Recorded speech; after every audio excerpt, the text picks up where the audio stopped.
जय श्री राम। आप सभी को श्री कृष्ण जी कहते हैं, जिंदगी में थोड़ा खालीपन बहुत जरूरी है। उस सन्नाटे में हम अपनी असली आवाज सुन पाते हैं, वही आवाज जो भीड़ में दब जाती है। इसी पर हम आगे बात करेंगे। रिश्तों की सच्चाई, इंसान की असलियत, दुख और सुख का अस्थायी होना और कैसे हम अपने अंदर की शांति खो सकते हैं। हम आज के तेज दौर में हर वक्त व्यस्त रहते हैं, काम, फोन, सोशल मीडिया, रिश्तों की शोर शराबा।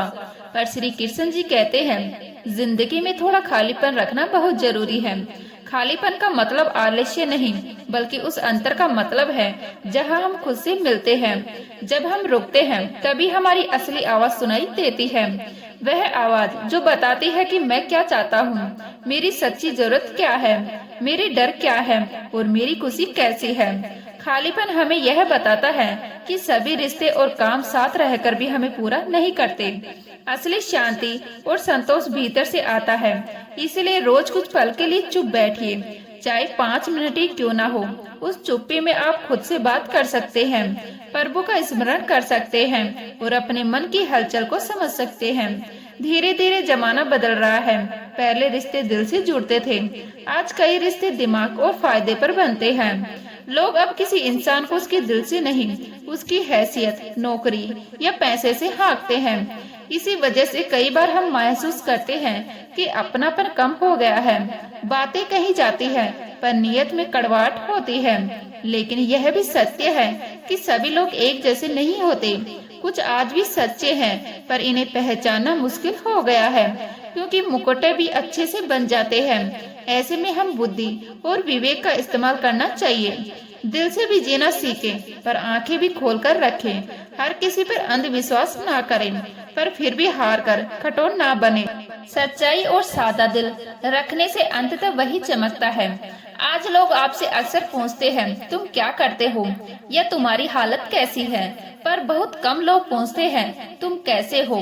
फर्क छोटा सा लगता है, पर बड़ा असर डालता है। क्या हो स्थिति या पहचान पूछता है, नौकरी, पद, संपत्ति, पर कैसे हो पूछना दिल से पूछना। क्या तुम्हारा मन ठीक है, क्या तुम्हें मानसिक शांति है, क्या तुम्हारे रिश्ते सही हैं। श्री कृष्ण जी हमें यही सिखाते हैं, बाहर की पहचान से ज्यादा अंदर की दिशा मायने रखती है। इसलिए अपने अंदर के सवालों को समझना जरूरी है।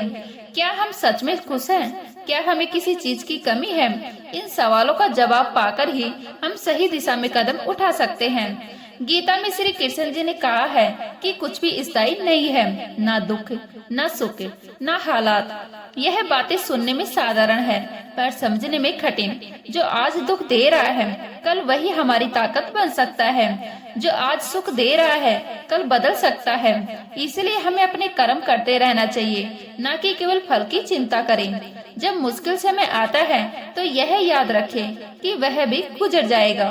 जब सुख आता है तो विनम्रता रखें, क्योंकि सब कुछ स्थायी नहीं होता।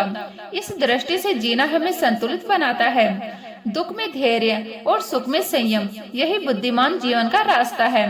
हम अक्सर अपनी खुशी दूसरों से जोड़ लेते हैं। किसी का साथ मिल जाए तो खुशी, नहीं मिले तो दुख भी। श्री कृष्ण जी कहते हैं, अपनी खुशी किसी और के भरोसे मत रखो।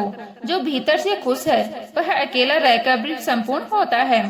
असल स्वतंत्रता यही है, बाहर की चीजें हो या ना हो, पर अंदर की शांति बनी रहे। प्रैक्टिकल टिप्स, रोज सुबह 3 छोटी छोटी चीजों के लिए आभार व्यक्त करें। स्वास्थ्य, परिवार, खाना।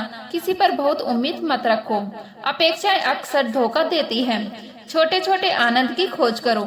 एक प्याली चाय, सुबह की ताजी हवा, छोटी मुस्कान, यह सब आपकी खुशी को पोषित करते हैं। यदि किसी ने आपके साथ अच्छा किया और बाद में गलत किया, उसे माफ कर देना ही बुद्धिमत्ता है। माफ करना कमजोरियों की निशानी नहीं, बल्कि ताकत की पहचान है। जब आप माफ करते हैं तो आप अपने मन को बंधन से मुक्त करते हैं। आपको अपना मन शांत और हल्का मिलता है। श्री कृष्ण जी कहते हैं कि इंसान की परिभाषा उसके अपराध से नहीं, बल्कि उसकी क्षमा से होती है। माफ करना मतलब भूल जाना नहीं, बल्कि आगे बढ़ना है।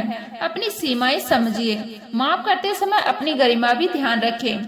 माफ करने से रिश्तों में नई ताजगी आ सकती है, पर जरूरत पड़ने पर दूरी भी बनाए रखना सीखें। यह आत्मरक्षा का भी हिस्सा है। जो लोग दूसरों के लिए बिना स्वार्थ के देते हैं, वो बहुत नेक होते हैं, पर जरा सतर्क रहने की जरूरत है।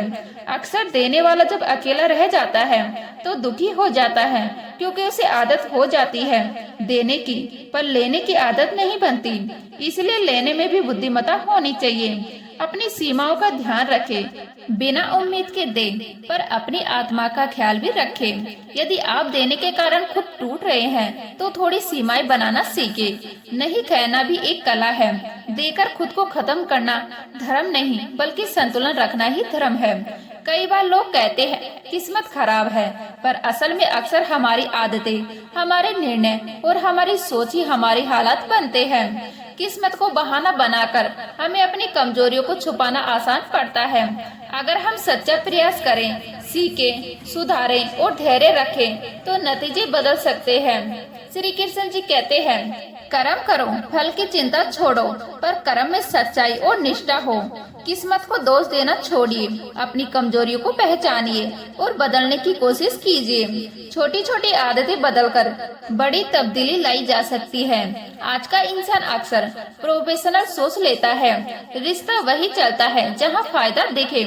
यह एक ठोस व्यवहारिक रवैया है, पर इसमें इंसानियत कम हो सकती है। जीवन में संतुलन चाहिए। काम में प्रोफेशनल रहो, पर रिश्तों में मानवता बनाए रखो।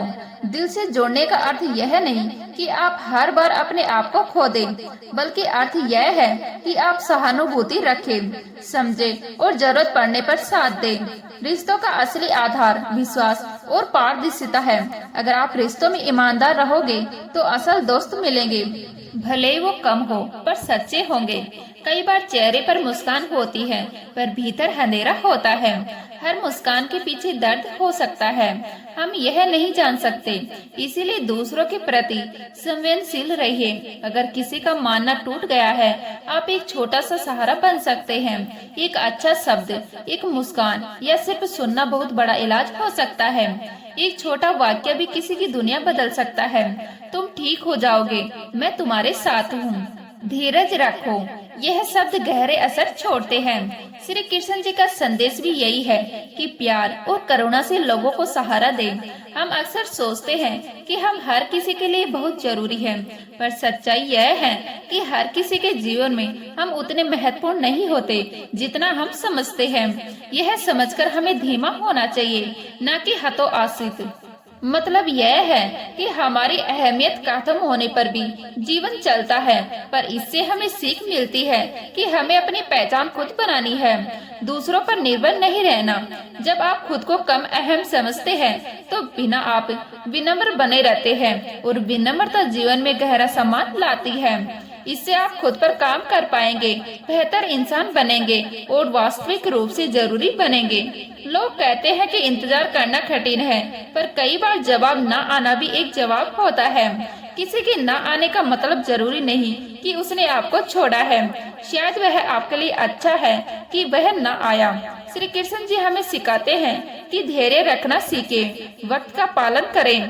कई बार समय ही वह शिक्षक होता है जो सही जवाब देता है। इंतजार में भी कर्म करते रहें, बैठकर सिर्फ प्रतीक्षा करना सही नहीं होता। अपने आप को सुधारिए, अपने काम में लगे रहिए और समय आने पर फल मिलेगा।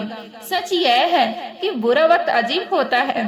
यह दिखाता है कि आपके आसपास कौन है। जब अच्छे दिन आते हैं तो कई लोग साथ होते हैं, पर जब बुरा वक्त आता है तभी असली रिश्ते सामने आते हैं। यह कड़वा सच है, पर इसके बावजूद धैर्य और समझ से काम लेना चाहिए। असली दोस्तों की कदर करें और नफरत करने वालों को अपना न बनाएं।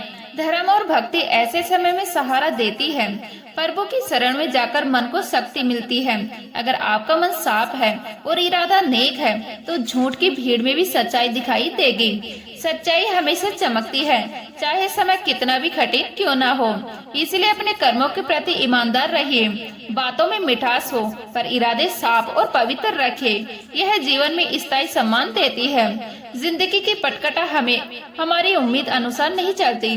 किरदार बदलते हैं, परिस्थितियाँ बनती हैं और बिगड़ती हैं। इस अनिश्चितता में उठना और गिरना चलता रहता है। पर यही जीवन की खूबसूरती है। हर मोड़ पर सीख है, इसीलिए हर अनुभव से कुछ सीखिए। दर्द भी सिखाता है, खुशी भी। श्री कृष्ण जी कहते हैं कि कर्म करते ही रहिए, न कि परिणाम में उलझिए।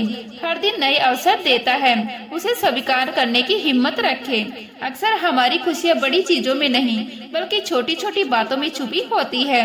जैसे किसी की सच्ची मुस्कान, परिवार के साथ एक साधारण भोजन, सुबह की हवा, एक प्यारी बात। इन छोटी छोटी बातों की कदर करना सीखें, इससे जीवन खुशहाल बनता है। तो उम्मीद करती हूँ यह जानकारी आपको अच्छी लगी होगी। अच्छी लगी हो तो लाइक करें, शेयर करें। नए हैं तो प्लीज सब्सक्राइब कर लीजिएगा। मिलते हैं इसी तरह की नई वीडियो के साथ, तब तक के लिए जय हिंद।